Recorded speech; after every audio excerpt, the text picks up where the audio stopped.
¿Buscas darle la gloria a Dios en todo lo que haces? ¿Reflejas en tu diario vivir ser un seguidor de Cristo? ¿Le permites al Espíritu Santo obrar en tu vida y transformarte a la imagen de Cristo? Pues el día de hoy en Diario de una Guerrera vamos a ver que nosotros al obedecer a Dios y cumplir con cada uno de estos puntos, le vamos a traer la gloria y honra.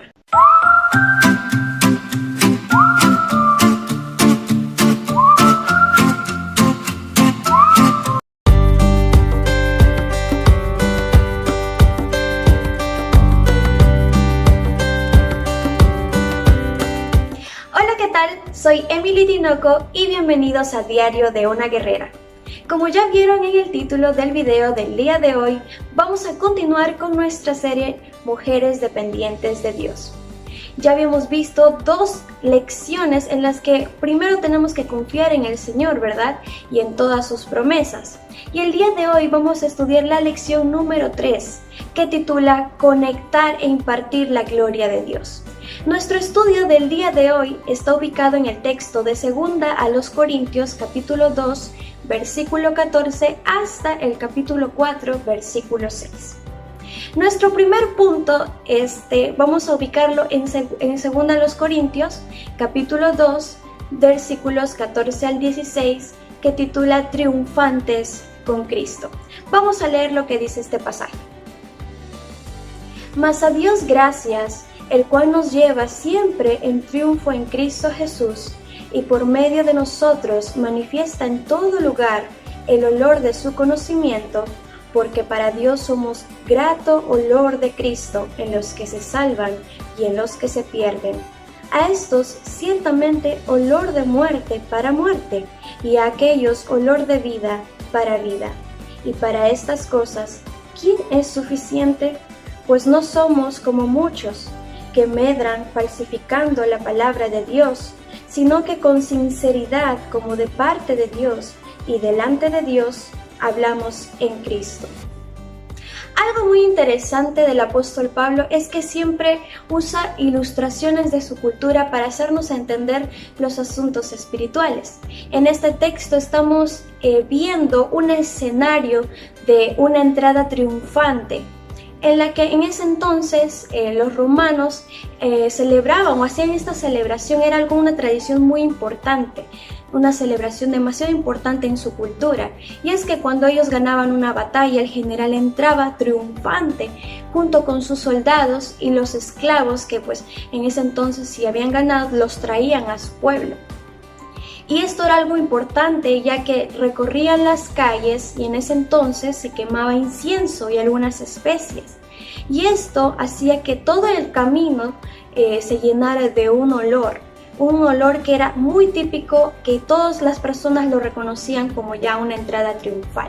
Y ahora, ¿cómo se asemeja o cómo podemos compararlo a la vida espiritual? Es algo muy importante. ¿Por qué?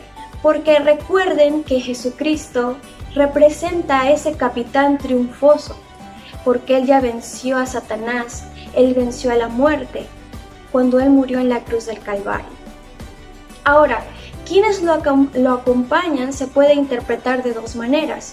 Recuerden que sus soldados van con Él, sus soldados, aquellas personas que lucharon con Él y por eso ganaron la batalla. Podemos ser esos soldados, pero yo más me dirijo a la parte de los esclavos. Recuerden que cuando nosotros recibimos a Cristo en nuestro corazón, nos convertimos en sus siervos, que es sinónimo de esclavos, que es la verdadera palabra. Nosotros representamos también a esos esclavos. ¿Por qué? Porque Jesucristo perdonó nuestra vida y nos dio vida eterna en el momento en el que nos dio la salvación.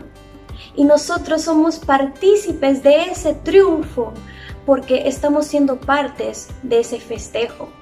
Porque nuestro capitán ganó la victoria, nos quitó de las redes de Satanás, nos hizo libres de las manos de Satanás, porque por muchos años habíamos estado siendo esclavizados por el pecado y por ese líder que es Satanás, que solo se encarga de que todas las personas no conozcan a Cristo. Entonces somos parte de esta entrada triunfal. Es algo muy hermoso, Pero se habla ahí sobre un olor grato. ¿Qué significará ese olor grato? Significa compartir el Evangelio. Ese olor grato debería ser Jesucristo. Cuando nosotros compartimos la palabra de Dios, ese olor fragante debe reflejarse en nuestra vida. Por ejemplo, cuando ustedes usan un perfume, cuando recorren las calles, el perfume se va esparciendo. Habrán personas a las que le agrade ese olor, pero habrán personas a las que no le agrade ese olor. Es semejante a lo que dice el apóstol Pablo. Las personas a las cuales le agrada ese olor, deciden seguir a Cristo, son aquellas personas que lo ven como un olor agradable. Pero aquellas personas que están cegadas por el pecado, que no quieren seguir a Cristo, no quieren dejar su vida pecaminosa, van a ver a ese olor como un olor desagradable. Entonces, ¿qué representa el olor grato? Compartir el Evangelio. Es un olor agradable. ¿Por qué? Porque esto expresa lo que Dios desea para cada pecador, y es la salvación de sus pecados. ¿Por medio de quién? De nuestro Señor Jesucristo, de su unigénito Hijo. Entonces vemos que es una tarea muy importante la que nosotros tenemos que hacer como siervos del Señor. Señoritas, esta es nuestra tarea también dentro de nuestro diario vivir. Ahora, nosotras estamos reflejando ese olor grato, estamos compartiendo el olor de Cristo a las demás personas. Si no lo estamos haciendo, creo que ya deberíamos ponernos pilas, ¿verdad? Y comenzar a compartir el Evangelio a las demás personas. Sobre todo para que se acerquen al Señor y ese aroma de Jesucristo vaya esparciéndose por todas las naciones, por todas las ciudades, y las personas puedan conocerle. Entonces vemos que este punto es muy importante, pero como les había mencionado, van a haber personas que no le acepten, personas que van a estar muy endurecidas de corazón y nos van a cerrar las puertas. El apóstol Pablo sabía muy bien que esto iba a pasar. Recuerden que Dios inspiró a los hombres para escribir su palabra. Entonces Dios ya sabe que muchas personas no le van a aceptar. Dios ya sabe qué personas se van a salvar, qué personas no. Pero siempre Él le da la oportunidad a la humanidad cada día de arrepentirse de sus pecados. Lamentablemente, muchas personas no lo hacen. Pero ahí está nuestra tarea de ser perseverantes, ser insistentes en compartir el Evangelio. Es cuanto más hoy en día debemos hacerlo, porque ya vemos las señales de que la venida de Cristo está muy cerca. La gente cada vez quiere cerrarse más en su pecado, quiere ser más libre, vivir libertinaje, una vida inmoral, todo lo que ofrece Satanás en este mundo. Por eso debemos hacer ese cambio y reflejar el olor de Cristo en nuestras vidas y compartirlo con las demás personas. Entrando un poco en contexto de lo que pasaba en la época del apóstol Pablo y también en la época de Jesucristo, ustedes sabían que habían falsos maestros. ¿Qué hacían estos falsos maestros? Pues lo que hacían es adulterar las escrituras al beneficio de sus oidores, y es algo que se ve hoy en día. Personas que lucran predicando el Evangelio, pero no realmente el verdadero Evangelio, sino que solamente las partes bonitas. Por ejemplo, hoy en día hay sectas que predican lo de la prosperidad y que solamente enseñan a las personas que si dan mucho dinero, Dios les va a bendecir, que un cristiano no va a sufrir nada, que cuando te entregas a Cristo vas a vivir una vida plena, te va a bendecir con riquezas y todo eso. Y hoy en día se ve esto, y estos falsos maestros solo llenan sus bolsillos, pero cada vez están haciendo perder a la gente el verdadero mensaje que está en la palabra de Dios. No les explican a esas personas su estado de pecador, simplemente les pintan cosas bonitas, y eso también es lo que las personas quieren escuchar hoy en día. El apóstol Pablo justamente estaba viviendo en una época en la que habían falsos maestros también, en la que estos estaban beneficiando de la inocencia de las personas. Entonces, también debemos tener mucho cuidado con eso el día de hoy. Debemos estar preparados, conocer más acerca de la palabra del Señor, porque en algún punto quizás nos toquemos con unas personas que piensen de esa manera. Y recuerden que esas personas también están siendo cegadas por el enemigo. Piensan que saben la verdad, pero en realidad no la saben. Y a esas personas también debemos compartirles el Evangelio.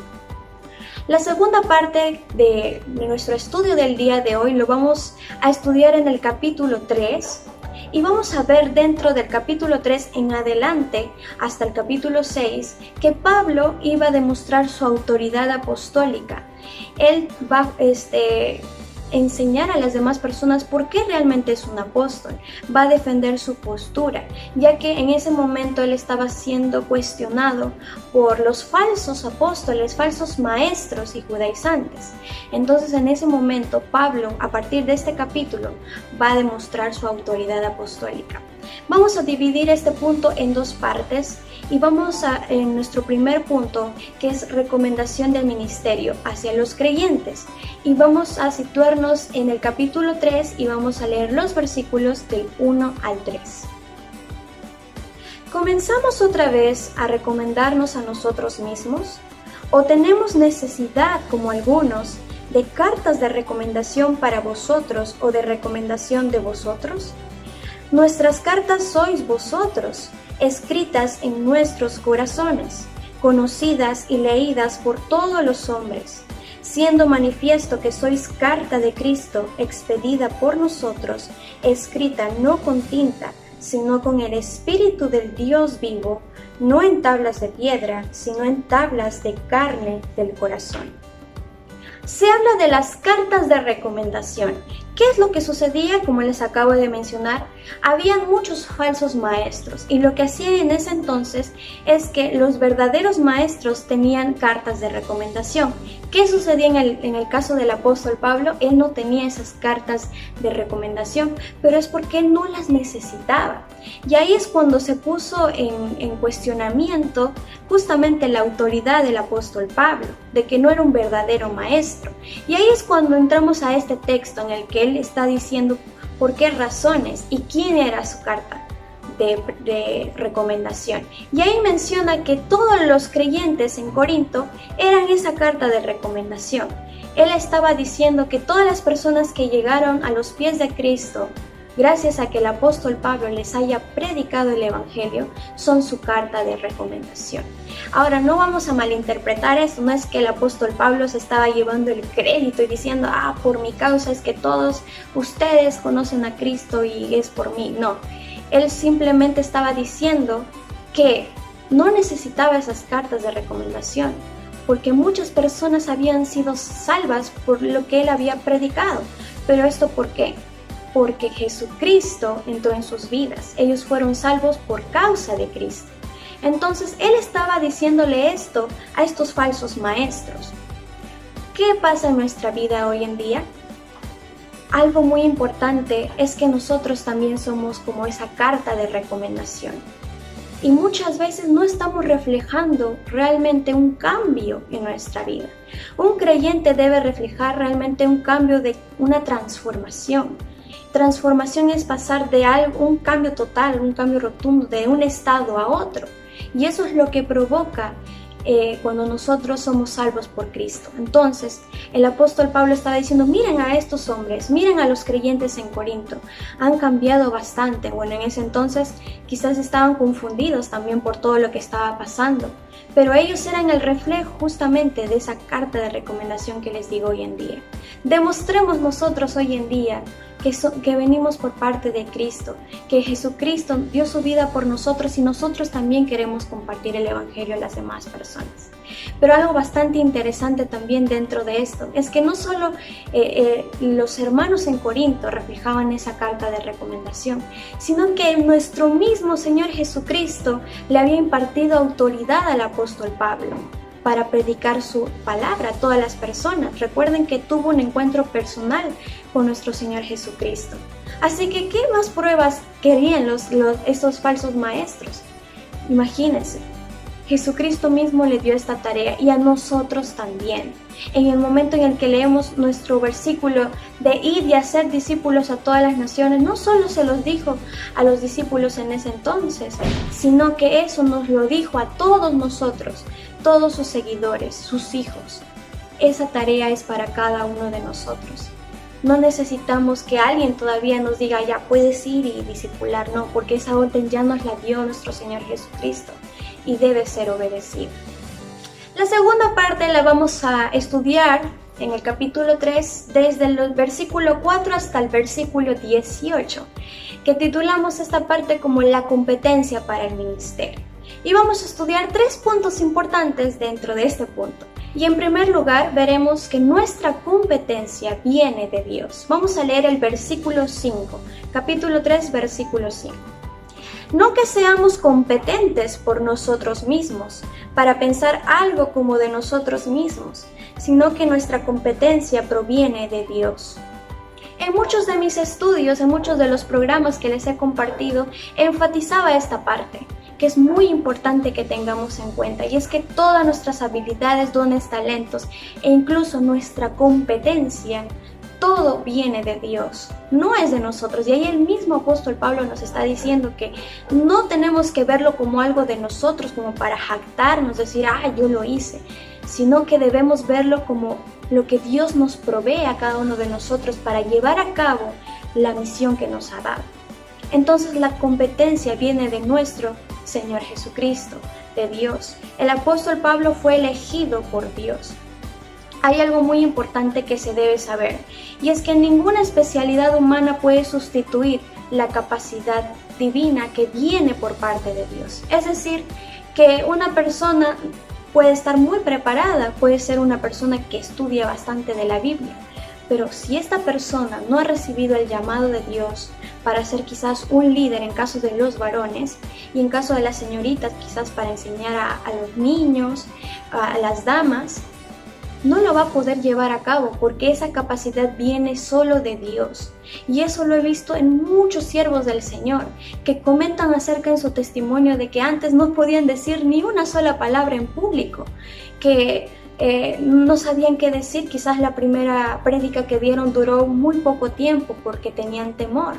Pero luego vemos ese cambio en nuestros líderes y vemos que hoy en día nos enseñan con pasión, que están bien preparados. ¿Y eso por qué?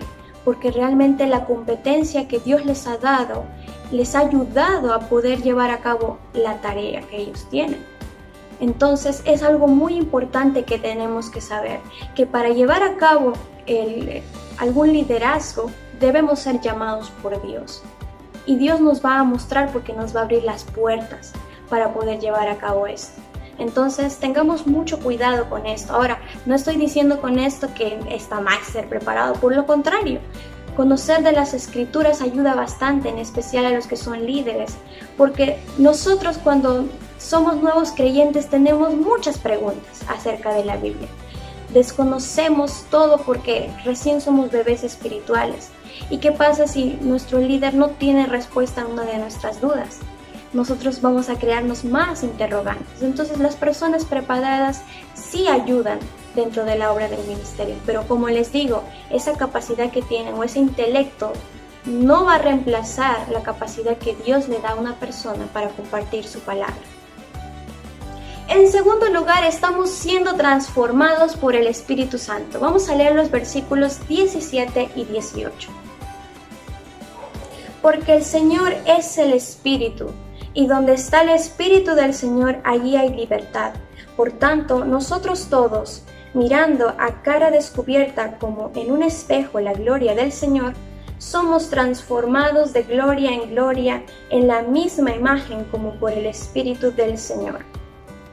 Estamos siendo transformados, estamos en un proceso de transformación y también de santificación. Y esto todo es obra del Espíritu Santo. No es que nosotros nos transformamos por nuestros propios medios, no podríamos hacerlo. Por eso Dios nos envió a su Espíritu para que trabaje en nuestras vidas, para hacernos perfectos, santos cada día. Pero es un proceso, como les digo, y muchas veces ese proceso va a ser doloroso para cada uno de nosotros. Muchas veces vamos a querer tirar la toalla, rendirnos, volver al mundo, pero debemos perseverar, debemos continuar siguiendo la guía del Espíritu Santo, dándole el control completo de nuestra vida. Ahí habla, o en todos los pasajes que ustedes pueden leer, la palabra gloria se repite muchas veces. ¿Qué significa esta palabra? Viene del griego doxa, que significa buena opinión, que resulta en alabanza y honor. Es decir, que todo lo que nosotros hagamos va a tener buena opinión ante el Padre, y mediante nuestros actos de obediencia al Señor vamos a honrarle y vamos a traerle alabanza por lo que Él ha hecho por cada uno de nosotros. Es por eso que al principio, en la introducción, les mencionaba que si nosotros obedecemos al Señor en todo lo que nos dice en su palabra, cada acción que hagamos por obedecerle le va a traer gloria, y Él nos va a dar su aprobación. Va a decir: hijo, has sido muy obediente, como ese jefe que le dijo a su hijo, ¿no? Muy bien, siervo fiel, sobre poco has sido fiel, sobre mucho te pondré. Esas son las palabras que yo quiero escuchar de mi Señor. Ahora, señorita, estás trabajando en la obra del Señor, estás sirviendo al Señor en lo que sea que haya nacido en tu corazón, ya sea en ir a la iglesia y limpiar las sillas. Estás sirviendo al Señor, y el Señor te está diciendo: muy bien, hija mía, sobre poco has sido fiel, sobre mucho te pondré. Si has sido fiel en el Señor, en tu servicio, yo sé que el Señor te va a abrir puertas para servirle en muchas más cosas aún. Debemos ser fieles, señoritas, a nuestro Padre y darle la gloria en nuestra forma de actuar. Pero muchas veces Satanás también nos va a tentar.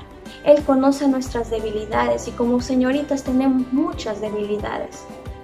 Quizás nuestro carácter, nuestra forma de pensar, entre muchas otras cosas. Pero como les digo, ahí está el Espíritu Santo transformándonos, cambiando nuestra forma de pensar, cambiando nuestra forma de actuar, para que seamos un reflejo de Cristo en nuestras vidas.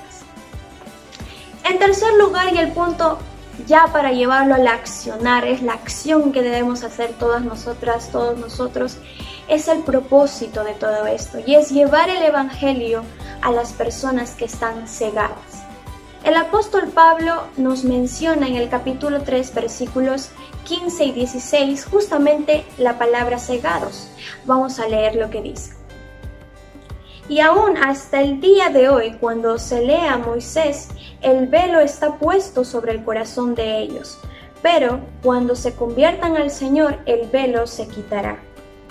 Hablando de Moisés, el apóstol Pablo se refiere a un velo físico que cubre su rostro, pero también nos hace una comparación a lo que pasa hoy en día en las personas, y es que tienen un velo que no se ve ahorita claramente, pero que los está cegando de la verdad, que es Jesús. ¿Y quién pone ese velo? ¿Quién hace que ese velo esté presente en las personas hoy en día? Es Satanás. No quiere que ellos vean la luz resplandeciente que es Jesucristo, la única verdad y el único camino que nos lleva al Padre. Satanás ha hecho un excelente trabajo en eso, y es algo lamentable. Cada vez la juventud de hoy en día está siendo cegada por todo lo que Satanás les ofrece: diversiones, sexo, alcohol, drogas. Y hoy en día muchos jóvenes dicen: bueno, yo no hago eso, pero están metidos dentro de los videojuegos. Muchos jóvenes ven pornografía, entre muchas otras cosas. Y es algo muy triste en lo que se encuentra la juventud hoy en día. Y podemos verlo en nuestra sociedad. Piensan ya como adultos, hay embarazos adolescentes no deseados. ¿Todo esto por qué? Porque Satanás no quiere que ellos vean la verdad, no quieren que entiendan las Escrituras, no quieren que nos escuchen a los que compartimos el Evangelio. Tenemos que tener mucho cuidado con esto y conocer el terreno, por así decirlo. Así como Satanás se prepara para poder tentar a las personas, para poder hacerlas caer, nosotros también debemos ver este punto, cómo es que Satanás ataca a las personas. También en el capítulo 4, versículos del 1 al 6 nos menciona esto. Vamos a leer lo que dice este pasaje. Por lo cual, teniendo nosotros este ministerio según la misericordia que hemos recibido, no desmayamos. Antes bien, renunciamos a lo oculto y vergonzoso, no andando con astucia ni adulterando la palabra de Dios, sino por la manifestación de la verdad, recomendándonos a toda conciencia humana delante de Dios. Pero si nuestro evangelio está aún encubierto, entre los que se pierden está encubierto, en los cuales el Dios de este siglo cegó el entendimiento de los incrédulos, para que no les resplandezca la luz del evangelio de la gloria de Cristo, el cual es la imagen de Dios. porque no nos predicamos a nosotros mismos, sino a Jesucristo como Señor, y a nosotros como vuestros siervos por amor de Jesús. Porque Dios, que mandó que de las tinieblas resplandeciese la luz, es el que resplandeció en nuestros corazones para iluminación del conocimiento de la gloria de Dios en la faz de Jesucristo. Jesús es la luz, nadie más es la luz. ¿Qué tenemos que hacer nosotros como sus seguidores? Nos dice en su palabra, ¿no?, que nosotros debemos llevar la luz de Cristo a todas las personas, porque vivimos en un mundo de tinieblas y oscuridad.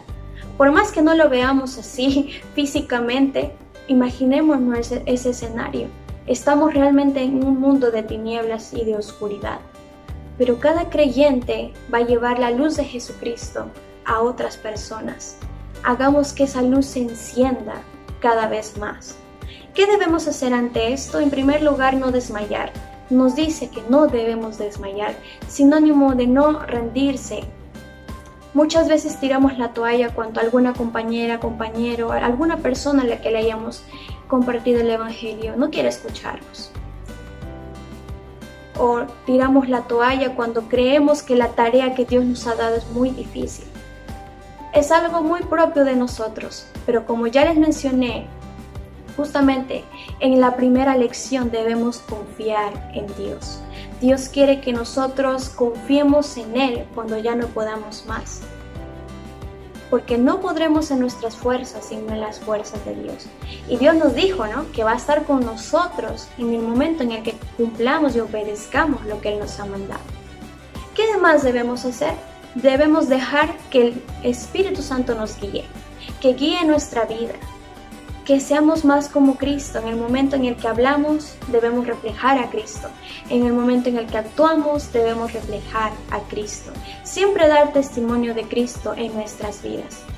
Porque si alguien te pregunta, ¿eres seguidor de Cristo?, ¿qué le vas a responder? Quizás le respondas un sí, pero quizás no estás evidenciando en tu vida realmente ser un seguidor de Cristo. Porque recuerden que un seguidor de Cristo va a poner en práctica todo lo que Cristo ha hecho en su vida. Y tú puedes hacer una lista innumerable de cosas que Jesús nos ha enseñado con su manera de vivir. Y muchas de ellas no las estamos haciendo, no estamos siguiéndolas, copiándolas. Simplemente no, lo dejamos pasándolo. Tenemos que tener en cuenta eso. Ser guiados por el Espíritu, poner en acción lo que hemos aprendido del ejemplo de nuestro Señor Jesucristo. También recordar en nuestro diario vivir el propósito por el cual lo estamos haciendo. Ayudar a otras personas a llegar a los pies de Cristo, así como mencionó el apóstol Pablo. Él fue un hombre muy influyente y gracias a él muchas personas llegaron a los pies de Cristo. Él no se jactó en ningún momento, no se llevó el mérito, sino que todo lo hizo para la gloria de Dios y nosotros también. En el momento en el que ayudemos a una persona a llegar a los pies de Cristo, simplemente es para darle la gloria y la honra a Dios. Que cada cosa que hagas a partir de ahora le traiga la gloria a Dios. Deja que el Espíritu Santo te transforme y te haga cada día más a la imagen de Cristo. Y dale la gloria y honra a Dios en tu manera de actuar, pero también en tu manera de pensar y en tu manera de llevar a cabo la tarea que Dios nos ha dado de ir y hacer discípulos. Espero que el programa de hoy te haya ayudado bastante en tu crecimiento espiritual y lo puedas poner en práctica, porque yo también me comprometo esta semana a ponerlo en práctica. Nos estaremos viendo en el siguiente programa para seguir aprendiendo más de cómo ser señoritas dependientes de Dios.